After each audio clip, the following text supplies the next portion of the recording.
आज के इस बलिदान दिवस जिसमें अमर शहीद भगत सिंह सुखदेव राजगुरु जिनका 23 मार्च 1931 को बलिदान हुआ था, उनको स्मरण करने के लिए, याद करने के लिए हम सब लोग यहाँ एकत्रित हुए हैं।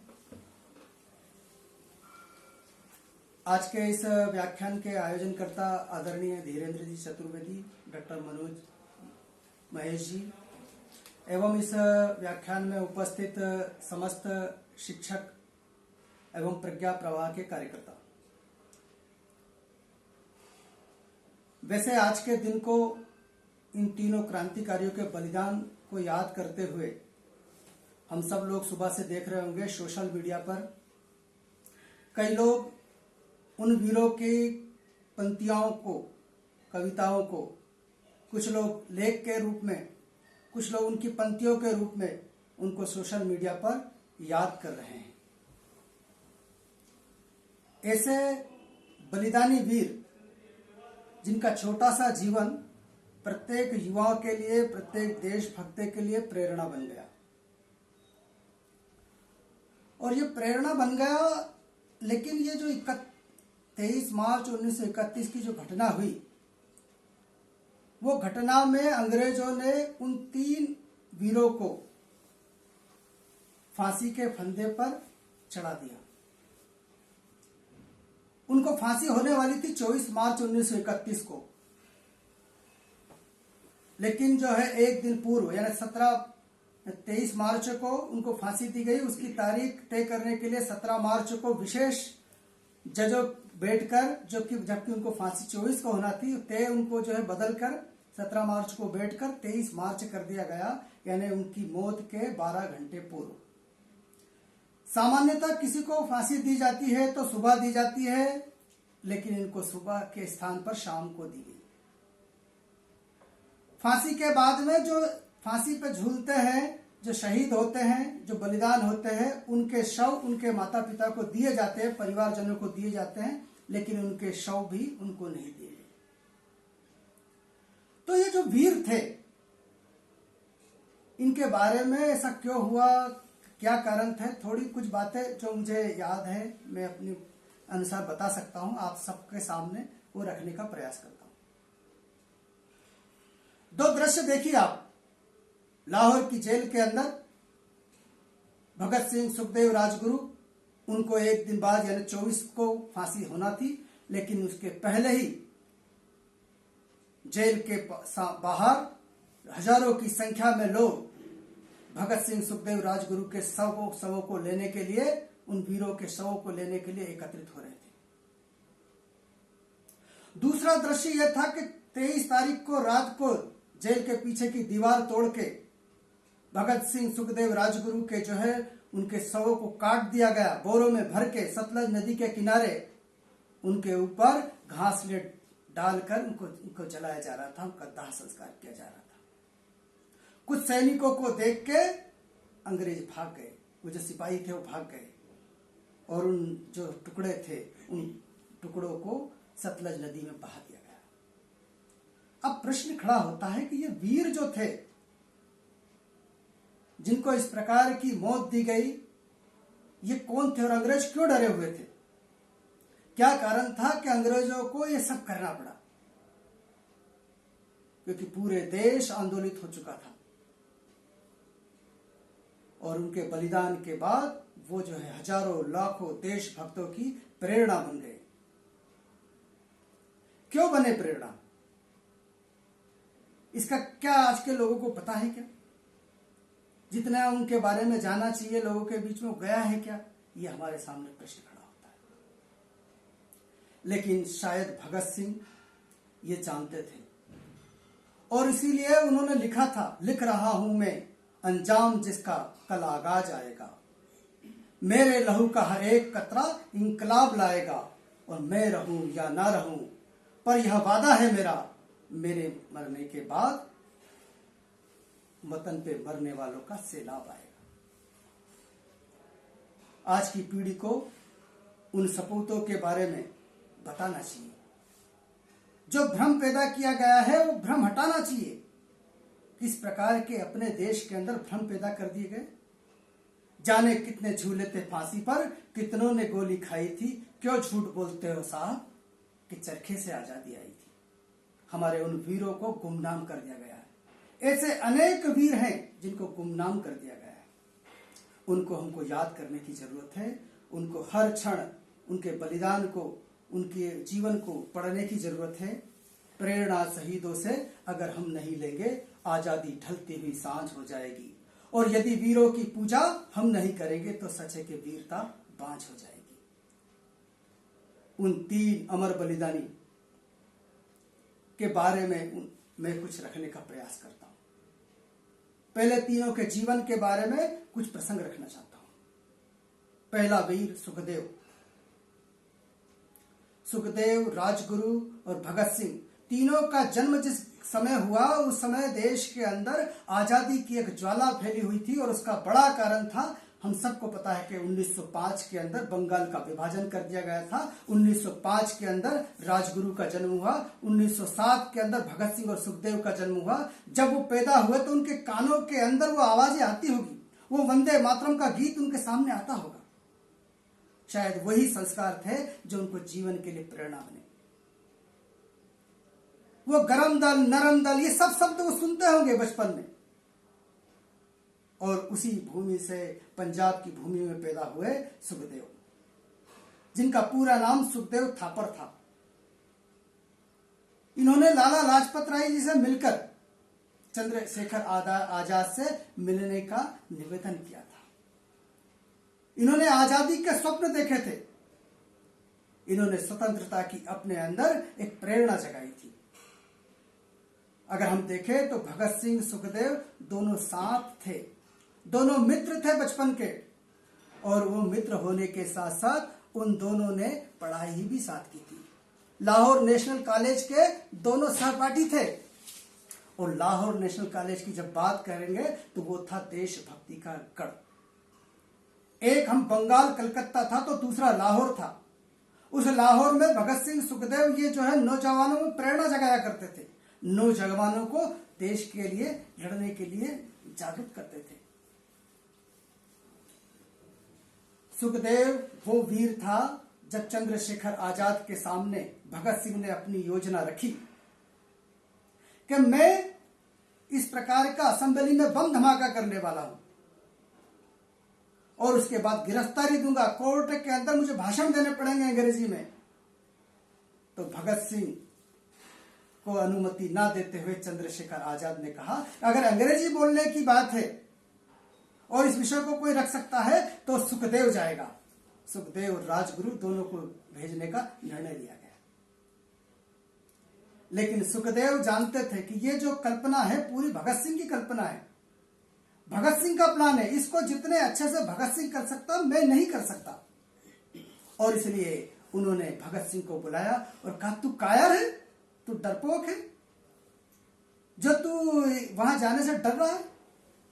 भगत सिंह को झकझोर कर रख दिया और भगत सिंह ने अब चंद्रशेखर आजाद को कह दिया कि मैं ही जाऊंगा, कुछ भी हो जाए मैं ही जाऊंगा। ऐसे अपने मित्र को प्रेरणा देने वाले जो है सुखदेव थे। जब ये नेशनल कॉलेज में पढ़ते थे उस समय इन्होंने भगत सिंह के साथ में मिलकर एक युवा भारत सभा का निर्माण किया था, जो क्रांति का अलग जगाती थी, जो क्रांति के यानी कि देश की आजादी का युवाओं में जोश भरती थी और उनको इसके लिए प्रेरित करती थी। ऐसे सुखदेव, हम सबको पता है गांधी इरविन समझौता होने वाला था। उस गांधी इरविन समझौते में चर्चाएं ऐसी चल रही थी कि शायद महात्मा गांधी पर दबाव है और वो शायद गांधी जी उसके लिए कह सकते हैं कि इन तीनों वीरों की जो है फांसी की सजा रद्द की जाए। भगत सिंह जोश में आ गया, उसने पत्र लिखा कि महात्मा गांधी जी, हम नहीं चाहते कि आप गांधी इरविन समझौते में हम लोगों की फांसी की सजा को माफ कराने के लिए कोई बात करें। हम चाहते हैं बलिदान होना, इसलिए अगर आप हमारे लिए कुछ करना चाहते हैं तो कृपया करके आप गांधी इरविन समझौते में हमारे लिए कुछ ना कहें। ऐसे सुखदेव थे। और दूसरे क्रांतिकारी थे, हम सबको पता है, महाराष्ट्र से जन्मे शिवराम हरी राजगुरु, जिनके अंदर बचपन से ही भारत को स्वतंत्र कराने की प्रेरणा थी और उसको लेके वो भगत सिंह सुखदेव के साथ मिलकर क्रांति के मार्ग पर चल रहे हैं।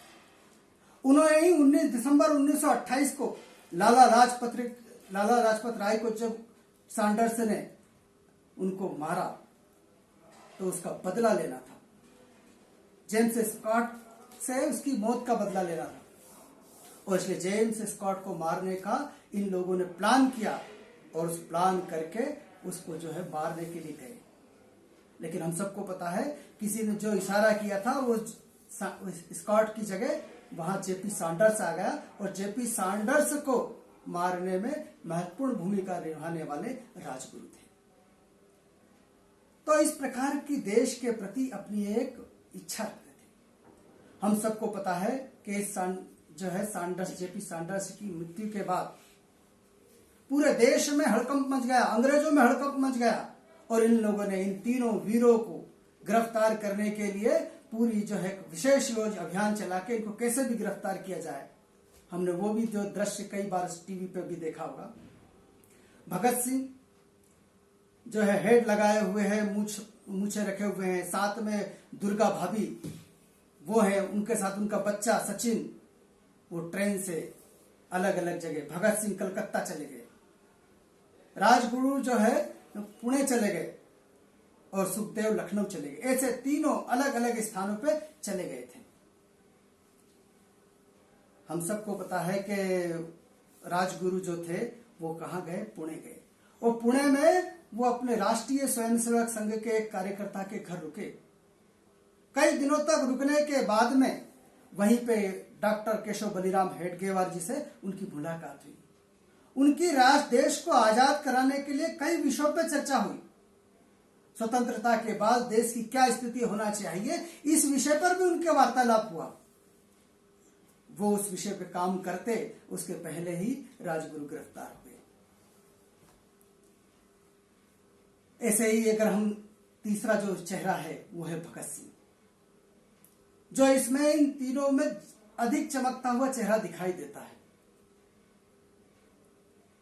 पंजाब के अंदर जन्मे, आप सोचो कि जन्म हो रहा है बालक का, पिता जेल में है किशन सिंह, चाचा जेल में है अजीत सिंह, एक और छोटे चाचा स्वर्ण सिंह, तीनों जेल में है, और उस समय भगत सिंह का जन्म हो रहा है। भगत सिंह धीरे धीरे जब बड़ा होता है, संस्कार उनके परिवार से ही उनको देश को स्वतंत्र कराने के संस्कार मिल चुके थे। अपने अंदर देशभक्ति की एक ज्वाला थी, और उस ज्वाला का ही परिणाम था कि भगत सिंह चाहते थे कि देश स्वतंत्र हो। 12 साल की आयु के अंदर देश के अंदर एक घटना घट गई, और वो घटना कौन सी थी हम सबको पता है। 13 अप्रैल 1919 के अंदर जलियांवाला बाग का हत्याकांड। जलियांवाला बाग में जनरल डायर ने जो है फायर का जो है आदेश दिया, और उसमें हजारों देशभक्त मारे गए। भगत सिंह का मन भी बहुत दुखी हुआ था, और उसको लगा था कि कुछ करना चाहिए। सुखदेव के मन में भी लगा था कुछ करना चाहिए, राजगुरु के मन में भी लगा था कुछ करना चाहिए, लेकिन इनकी आयु उस समय 10-12 साल की आयु में ये क्या कर सकते थे। और इसलिए जब महात्मा गांधी ने कहा असहयोग आंदोलन, हम अंग्रेजों का असहयोग करेंगे, ये चोरी जो घटना थी रोलक एक्ट के विरोध में थी, जलियांवाला बाग की घटना के विरोध में पूरा देश खड़ा हो गया, महात्मा गांधी के पीछे खड़ा हो गया। ये भी प्रफुल्लित हो गया। ये भगत सिंह घर से निकलता था, वंदे मातरम करते हुए निकलता था, छोटा सा बालक, लेकिन चोरी चोरा की एक घटना के कारण महात्मा गांधी ने उस आंदोलन को वापस ले लिया। यह भगत सिंह को सहन नहीं हुआ, बहुत उसको दुख हुआ कि जब देश के अंदर यह आंदोलन चरम पे आया कि अंग्रेजों को असहयोग करना है, उस समय महात्मा गांधी जी ने आंदोलन वापस ले लिया। इसलिए उसको समझ में आ गया था इस मार्ग से देश को आजादी नहीं मिल सकती, इसका एक ही मार्ग हो सकता है, वह क्रांति। क्रांति के मार्ग के माध्यम से वो देश को आजाद कराने के कार्य में लग गए। उनके पिताजी ने उनको दयानंद एग्रो जो है विद्यालय के अंदर प्रवेश दिलवाया, और वही बाद में वो लाहौर नेशनल कॉलेज के छात्र बने।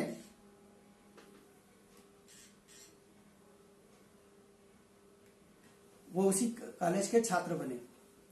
हम सबको पता है वहीं से क्रांति का जो अलग जगाया। और भगत सिंह ने जो नौजवान भारत सभा बनाई थी उस, और इधर भगत सिंह चंद्रशेखर आजाद जिसके लीडर थे उस समय, उन्होंने जो एक संगठन बनाया था जिसका नाम था हिंदुस्तान रिपब्लिक एसोसिएशन। क्रांति का एक बड़ा संगठन था, इसका अपना नाम हो चुका था। 1924 के अंदर इस संगठन की स्थापना हुई जिसके अध्यक्ष राम प्रसाद बिस्मिल थे। और इन्होंने एक बहुत बड़ा जो है जिसको कहे एक क्रांति का कार्य किया था, जिसको काकोरी कांड के नाम से लोग बोलते हैं। जो सामान, जो धन भारत का अंग्रेजों के लिए ले जाया जा रहा था उसको लूट लिया। और सब हमको पता है कि बड़ा अभियान था। इसके कारण 29 लोगों की गिरफ्तारियां हुई, जिसमें 4 लोग शहीद हुए थे, जिसमें राम प्रसाद बिस्मिल, अशफाकुल्ला खान, राजेंद्र लहड़ी और रोशन सिंह, इन चारों को जो फांसी की सजा दी गई थी। और इस आंदोलन के कारण हिंदुस्तान रिपब्लिक एसोसिएशन का एक नाम था। भगत सिंह उससे जुड़ने के लिए प्रयास करते हैं और हम सबको पता है वो किस प्रकार से जुड़ते हैं। मोमबत्ती का हमने वो दृश्य देखा, मोमबत्ती जल रही है, अपना हाथ रख के वो प्रतिज्ञा कर रहे हैं, उस संगठन से जुड़ते हैं। और ये भगत सिंह, चंद्रशेखर आजाद और सारे लोग मिलकर, उनको लगता है कि देश को स्वतंत्र कराना है, अलग अलग प्रयास नहीं चाहिए, संयुक्त प्रयास चाहिए। इसलिए उन्होंने मिलकर उस संगठन में थोड़ा सा बदलाव करते हुए हिंदुस्तान सोशलिस्ट रिपब्लिकन एसोसिएशन उस संगठन का नाम कर दिया। और उसके साथ ही मिलके भगत सिंह उनके कार्य करने लगे। भगत सिंह के अंदर जो देश के प्रति एक ज्वाला थी, और उस ज्वाला को लेकर उन्होंने जो एक प्लान किया था, जिस प्लान को हम सबको पता है, असेंबली में बम फेंकना। पहला प्लान वो कर चुके थे जिसमें लाला लाजपत राय की हत्या का बदला लिया था। और दूसरा जो बड़ा मूवमेंट था, क्योंकि लोग समझते थे कि ये जो क्रांतिकारी हैं ये उग्रवादी हैं, ये क्रांतिकारी हैं, इनके बारे में ऐसा प्रचार किया जाता कि आतंकवादी है। भगत सिंह ने कहा देश को पता चलना चाहिए कि हम एक पवित्र उद्देश्य के लिए हम ये कार्य कर रहे हैं, ये क्रांति का कार्य देश को स्वतंत्र कराने के लिए कर रहे हैं, इसलिए हमको प्रयास करना चाहिए। और इसलिए भगत सिंह ने प्लान किया कि हम जो 8 अप्रैल 1928 को 29 को असेंबली में बम फेंकेंगे, और बम ऐसी जगह पर फेंकेंगे जहां लोग नहीं होंगे। भगत सिंह और बटुकेश्वर दत्त दोनों इस के लिए तय किया गया था। और भगत सिंह ने जो है दुनिया के सामने और अंग्रेजों को यह मैसेज देने का प्रयास किया था, और इसीलिए कि हम वहां बम भी फेंकेंगे, वहां पर्चे भी बांटेंगे और गिरफ्तार भी होंगे। उन पर्चों पे क्या लिखा था, जो बम फेंकने के बाद जो उन्होंने फेंके थे उसमें लिखा हुआ था, आदमी को मारा जा सकता है, उसके विचार को नहीं। बड़े साम्राज्यों का पतन हो जाता है, लेकिन विचार हमेशा जीवित रहते हैं। और बहरे हो चुके लोगों को सुनाने के लिए ऊंची आवाज जरूरी है। तो हम समझ सकते हैं कि ये जो उद्देश्य था उन पत्रकों के माध्यम से डाला गया था। दूसरा, जब उनकी गिरफ्तारी हो गई भगत सिंह की, भगत सिंह को जो है कलकत्ता से गिरफ्तार कर लिया गया। सुखदेव को एक जो बम बनाने का कारखाना था वहां से गिरफ्तार कर लिया गया। राजगुरु को जो है पुणे से जाते हुए गिरफ्तार कर लिया गया। सबसे पहले इसमें भगत सिंह सबके सामने थे, लेकिन इसका जो मुख्य आरोपी था वो सुखदेव था। और इसलिए इसको जो क्राउन विद उन्होंने लिखा था सुखदेव एंड अदर्स, सुखदेव के साथी, इसलिए इसका मुख्य आरोपी तो सुखदेव था। वो केस चला, ये जेल गए। जेल में हम सबको पता है कि वहां से जेल से कोर्ट जाते थे, तो कोर्ट के अंदर वो सारा विषय रखते थे, पत्रकारों के बीच में अपना पेपरों में छपे, इसलिए वो उस प्रकार के स्टेटमेंट देते थे, पेपरों में छपते थे। और भगत सिंह, सुखदेव, राजगुरु ये पूरे देश के युवाओं के एक मॉडल बन गए थे, रोल मॉडल। अंग्रेजों को ये बात ध्यान में आई तो पब्लिक के लिए अदालत को अलाउ ही नहीं किया गया कि पब्लिक नहीं आ सकती, पत्रकार नहीं आ सकते। और बिना उसके जो है केस चला, केस में उनको जो है जब केस चला तो वो जेल के अंदर रहे। अब जेल के अंदर भी इतनी अनियमितताएं थी, जेल के अंदर भी इतना अत्याचार था, कहते थे कि इनके लिए पेपर रहते हैं, लेकिन पेपर रहता नहीं था, भोजन की गुणवत्ता नहीं थी। अब जेल के अंदर ही रहते हुए भगत सिंह, सुखदेव, इन सब लोगों ने प्लान किया कि हम अंग्रेजों के खिलाफ जेल में भी आंदोलन करेंगे, हम जेल में भी जो है हड़ताल करेंगे। और इसलिए उन्होंने वही जेल के अंदर सब लोगों से मिलकर एक जो है योजना बनाई और वहां भूख हड़ताल प्रारंभ कर दी गई। भूख हड़ताल के अंदर, ये भूख हड़ताल वास्तव में ऐतिहासिक प्रसंग है। इतनी लंबी भूख हड़ताल कभी नहीं चलती, 116 दिनों तक, जिसमें उन्होंने कुछ भी खाना नहीं, कुछ जो है लेना नहीं, केवल पानी पीते थे। उसके बल पे ही वो जो है 116 दिन तक चले। अंग्रेजों ने कुछ ध्यान नहीं दिया, कई प्रकार के उन्होंने जो है अत्याचार करके खिलाने की कोशिश की गई, उनको कैसे भी करके जो है, लेकिन वो सब असफल रहे। और लेकिन 63वें दिन जो एक क्रांतिकारी थे जतिन दास की मृत्यु हो गई, और मृत्यु होने के कारण हड़कंप मच गया।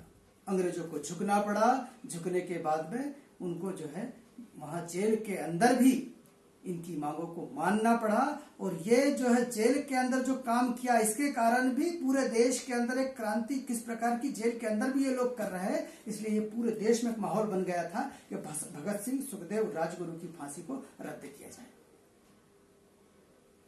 और इन सब बातों से डर के कि कहीं ऐसा नहीं हो कि पूरा देश के अंदर हमारे प्रति और आक्रोश बढ़ जाए, इसलिए उनको एक दिन पूर्व फांसी दी गई। आप उस दृश्य देखिए, सुबह का दिन जैसे आम दिनों की तरह सुबह होती है, वैसी उस दिन सुबह हुई थी। जैसे रोज जेल के अंदर कैदी काम करते थे, वैसा कर रहे थे। उनके निवृत्त होना, उनका जो सारा शेड्यूल चलता था, जेल के बाहर उनको निकालना, वो सब नित्य के भांति हुआ था। लेकिन 4 बजे अचानक सब कैदियों को कहा गया अपनी अपनी बैरक में जाओ, और जल्दी जल्दी सब को कैदियों को बैरक के अंदर डालने लगे। लोगों को समझ में नहीं आ रहा था क्या हो रहा है, कुछ होने वाला है क्या, कोई घटना घटने वाली है क्या, ऐसा क्यों हो रहा है कि आज सब कैदियों को जल्दी जो है जेल के अंदर भेजा जा रहा है, बैरकों में भेजा जा रहा है। इस प्रकार का एक उस दिन अलग प्रकार का माहौल जो है क्रिएट हो चुका था। भगत सिंह के वकील प्राणनाथ मेहता उनसे मिलने के लिए गए। उन्होंने जो है उनसे मिलने के बाद भगत सिंह जैसे ही गए तो प्राणनाथ मेहता तो भगत सिंह बैरक में टहल रहे थे। प्राणनाथ मेहता ने देखा कि भगत सिंह ऐसे टहल रहे हैं जैसे पिंजड़े के अंदर शेर टहलता है, ऐसे एक शेर को वो टहलते हुए देख रहे थे, ऐसा उनको लग रहा था। और जैसे ही उन्होंने प्राणनाथ मेहता को भगत सिंह ने देखा तो उन्होंने कहा इंकलाब जिंदाबाद, और मुस्कुराते हुए प्राणनाथ मेहता का वो स्वागत करते हैं और तपाक से बोलते हैं, मैंने आपको लेनिन की जीवनी लाने के लिए कहा था, आप लाए हैं क्या? और अचानक उनके हाथ में वो पुस्तक देखते हैं तो तुरंत भगत सिंह उनके हाथ से पुस्तक लेते हैं और पुस्तक लेके वो उसको पढ़ने उसी समय लग जाते हैं। शायद भगत सिंह के पास समय कम था, इसलिए वो उस पुस्तक को पढ़ने लग जाते हैं। प्राणनाथ मेहता जो है उनसे कहते हैं कि आप क्या देश को कोई संदेश देना चाहते हैं क्या? भगत सिंह उनकी तरफ ना देखते हुए, किताब को पढ़ते हुए, किताब में ही देखते देखते वो कहते हैं, हाँ मेरे 2 संदेश हैं। उन्होंने कहा साम्राज्यवाद मुर्दाबाद, इंकलाब जिंदाबाद, ये मेरे 2 शब्द हैं, 2 संदेश है। साथ में ही वो प्राणनाथ मेहता जी को कहते हैं कि पंडित नेहरू और सुभाष चंद्र बोस को मेरा धन्यवाद कहना, जो उन्होंने मेरे केस में इतनी रुचि दिखाई। प्राणनाथ मेहता वहां से चले जाते हैं, वो सुखदेव के पास जाते हैं। सुखदेव को वो कहते हैं कि आपको कुछ कहना है? कि तो कि हाँ, मेरा एक कैरम बोर्ड जेलर के पास रखा हुआ है, जो कुछ दिन पहले मैंने उनको दिया था रखने के लिए। वो कैरम बोर्ड उनसे ले लेना। वो राजगुरु के पास जाते हैं, राजगुरु से कहते हैं आपका कोई संदेश है क्या? तो राजगुरु कहते हैं जल्द मिलेगी। हम सोच सकते हैं किस प्रकार के क्रांतिकारी थे। इतने में जो है उनसे मिलने के लिए वहां का जो है भगत सिंह जो थे, उन्होंने एक कर्मचारी बेबे को कहा था, उन्होंने बेबे को कहा था कि मेरे लिए एक दिन पहले अपने घर से भोजन बना के लाना। और बेबे ने जो है भोजन बना के वो लेने के लिए आया था, लेकिन उस दिन भगत सिंह को शाम को ही फांसी होना थी, इसलिए वो अंदर ही प्रवेश नहीं कर पाए। वहीं के एक कर्मचारी चरक सिंह, वो भगत सिंह को कहते हैं वाहेगुरु की फतेह। भगत सिंह तुम जो है वाहेगुरु से जो है माफी मांग लो। तो भगत सिंह कहता है मैंने अपने जीवन में कभी ईश्वर से कुछ नहीं मांगा, मैंने कभी ईश्वर से कोई प्रार्थना नहीं की, और आज मेरे सामने मृत्यु है और मैं ईश्वर से प्रार्थना करूंगा तो ईश्वर भी, भगवान भी सोचेगा कि ये डर रहा है, डरपोक है, इसलिए मुझसे प्रार्थना कर रहा है, इसलिए मैं भगवान से कुछ नहीं मांगूंगा। इतने में जो है वहां का जो जेलर है, वो जेलर वहां आता है और भगत सिंह को, सुखदेव को, राजगुरु को, तीनों को बता देता है कि आपको फांसी 12 घंटे पूर्व होना है, इसलिए आपको कल सुबह प्रातः 6 बजे के स्थान पे आज शाम को ही 7 बजे फांसी होना है। भगत सिंह के चेहरे पे कोई तनाव नहीं था, सुखदेव के चेहरे पे कोई तनाव नहीं था, राजगुरु के चेहरे पे कोई तनाव नहीं था। लेकिन भगत सिंह कहता है आप लोग क्या मुझे इस पुस्तक का एक अध्याय भी पूरा नहीं करने देंगे? तब जेलर कुछ ना बोलते हुए वो कहता है कि यहां से चलने का समय आ गया है। भगत सिंह अपनी पुस्तक को बंद करते हैं, खड़े होते हैं, बाहर निकलते हैं। सुखदेव भी बाहर निकलते हैं और राजगुरु भी बाहर निकलते हैं। तीनों एक दूसरे को अभिवादन करते हैं।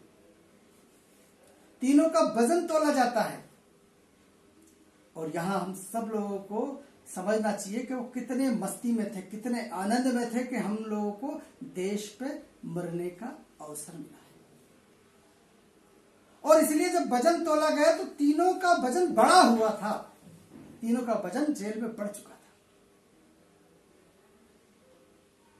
उनको नहलाया गया, नहलाने के बाद कपड़े पहनाए गए, कपड़े पहनाने के बाद में वो तीनों एक दूसरे को देखते हैं और देखने के बाद उनका जो प्रिय गीत था उस गीत को गाते हैं। कभी वो दिन भी आएगा कि अब हम जब आजाद हम होंगे, ये अपनी जमी होगी, अपना आसमां होगा, शहीदों की चिताओं पर लगेंगे हर बरस मेले, वतन पर मिटने वालों का यही बाकी निशान होगा। जेल की घड़ी में 6:30 बज चुके थे। थोड़ी दूरी पर कुछ पदचापों की आवाज सुनी। सब कैदियों को पता था कि आज भगत सिंह को फांसी होने वाली है, सुखदेव को फांसी होने वाली है, राजगुरु को फांसी होने वाली है। और ये बात उनको कहां से पता चली थी? तो वहीं का एक जो व्यक्ति था जेल के अंदर रहने वाला ही, वो फुसफुसाते हुए सबको कहते हुए चल रहा था कि आज भगत सिंह, सुखदेव, राजगुरु तीनों को शाम को फांसी होगी। जैसे ही सब लोगों को पता चला कि फांसी होने वाली है, वो उसको संतरी को कहते हैं कि क्या तुम हमारे लिए भगत सिंह की घड़ी, जूते, पेन कुछ लाके दे सकते हो क्या? तो वो जाता है और भगत सिंह की घड़ी और पेन वो दोनों लेके आता है। जब सबको वो सामने लेके आता है तो सब कहते हैं मैं, ये मुझे दो, ये मुझे दो, ये मुझे दो।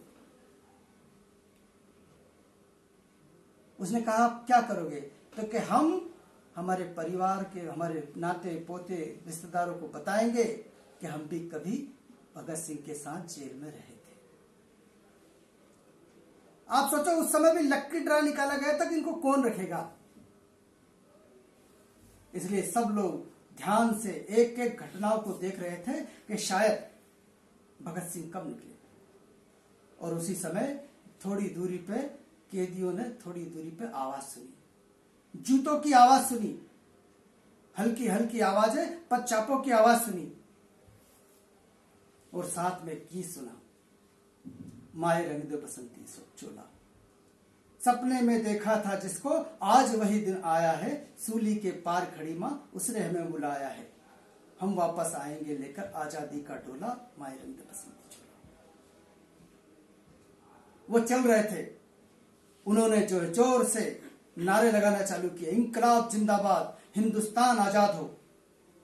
उनके नारे लगने के बाद सभी कैदियों ने उनके साथ ही आवाज लगाई, इंकलाब जिंदाबाद, हिंदुस्तान आजाद हो। पूरा जेल जो है इन्हीं नारों से गूंजने लगा था। आगे बढ़े भगत सिंह, सुखदेव, राजगुरु, उनसे उनकी अंतिम इच्छा पूछी गई, क्या आपकी कोई अंतिम इच्छा हो तो आप बताइए। भगत सिंह कहते हैं कि मैं अपने दोनों साथियों के साथ से अंतिम समय गले मिलना चाहता हूं।